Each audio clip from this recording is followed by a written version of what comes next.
in what is an absolutely historic agreement. And I do mean historic. Based on the history, it's absolutely historic. Vietnam breaks with Moscow, nears landmark deal for U.S.-made F-16 Vipers. If confirmed, the acquisition would mark a watershed moment in U.S.-Vietnam defense ties given the historical backdrop of a brutal war between the two nations nearly 5 decades ago. A brutal, brutal war. Hundreds and hundreds of thousands of casualties. Millions of Vietnamese dead. Many wounded. Tens of thousands of Americans killed. Hundreds of thousands wounded. And to show that how close our nations have become,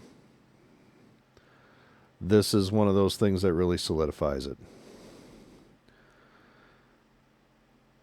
Defense Security Asia. Vietnam has reportedly secured a landmark agreement with the United States to acquire F-16 multi-role fighter jets, a move that would significantly reshape its air power capabilities and potentially recalibrate its long-standing dependence on Russian-made combat aircraft.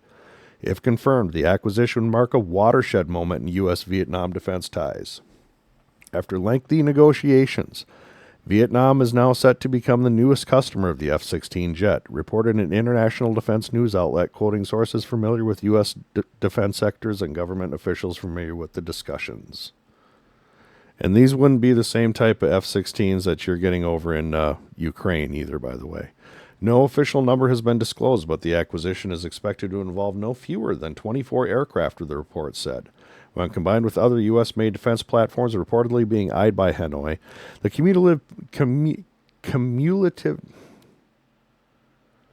the package represents the most comprehensive arms deal ever concluded between the two countries.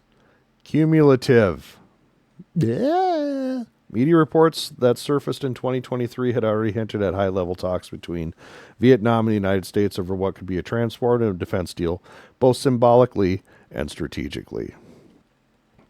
And it is also symbolic. It is also very symbolic. The war fought between our countries was brutal. Absolutely brutal. And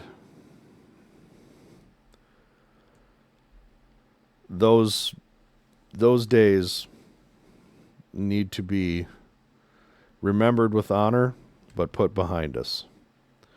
And this is a wonderful, wonderful way of showing that those ties have really been solidified. As we're going to go a little bit deeper into it here, like I said earlier, this isn't the same F-16 that was sent to Ukraine. The F-16 sent to Ukraine were 1970s and 1980s Royal Dutch, Danish, Spanish. We're talking some old platforms.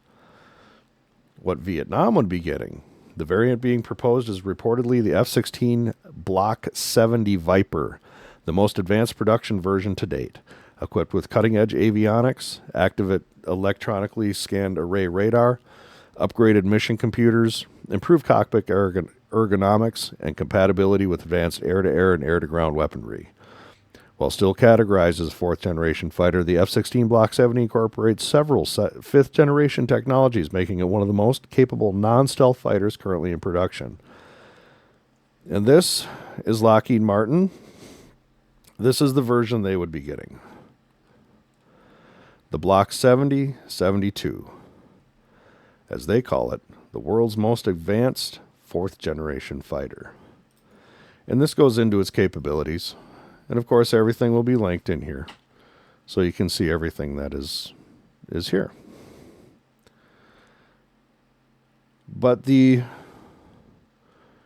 symbolic nature of this is absolutely huge.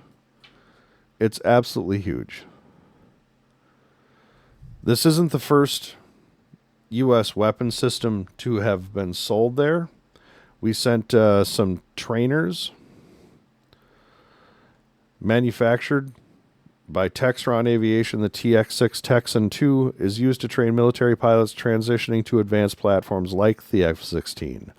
Vietnam is reported to have ordered 12 of the T-6C Texan II variants in 2021, a move widely viewed by analysts as a significant post-war milestone and a stepping stone towards deeper U.S.-Vietnamese defense cooperation.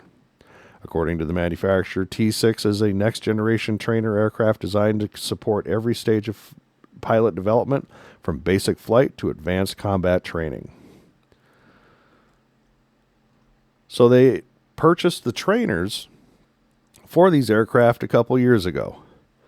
You can see that they had a step-by-step process that they were going through. So they probably have a very experienced group of airmen, of pilots, who would be able to transition to the F-16 quite easily and begin their training from probably a very advanced state.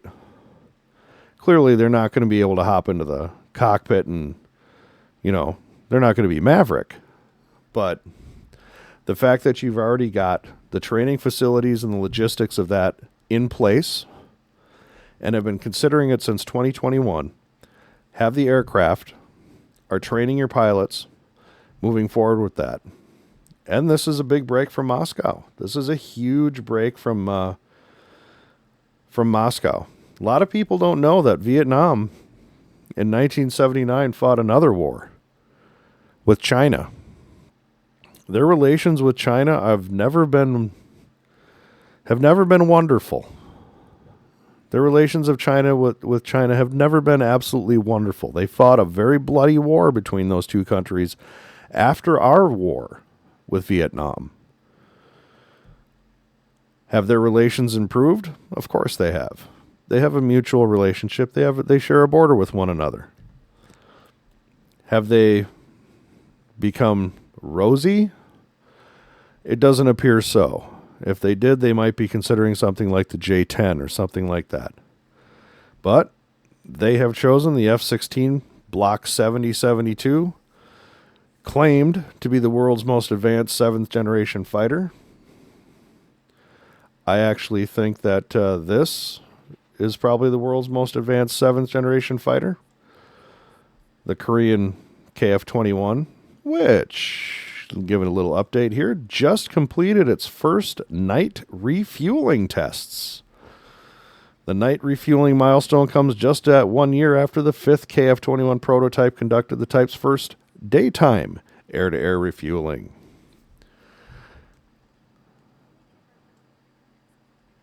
So the South Koreans, which what I think is one of the most advanced 4th-generation aircraft in existence, also utilizing 5th-generation technology, is a Southeast Asian designed, a Southeast Asian manufactured, a Southeast Asian aircraft. This is Southeast Asia's aircraft. So do I think that they made the right choice? Well, they think they did. That's the most important thing. I think that if you want to be on board with the state-of-the-art 4th-generation fighter, the KF-21 is the way to go. The Vietnamese and the South Koreans, well, the enemy of my enemy is my friend. You may not see eye to eye, but you're not fisticuffs either. And you would certainly have a manufacturing base in Vietnam capable of handling the demands of a full production facility.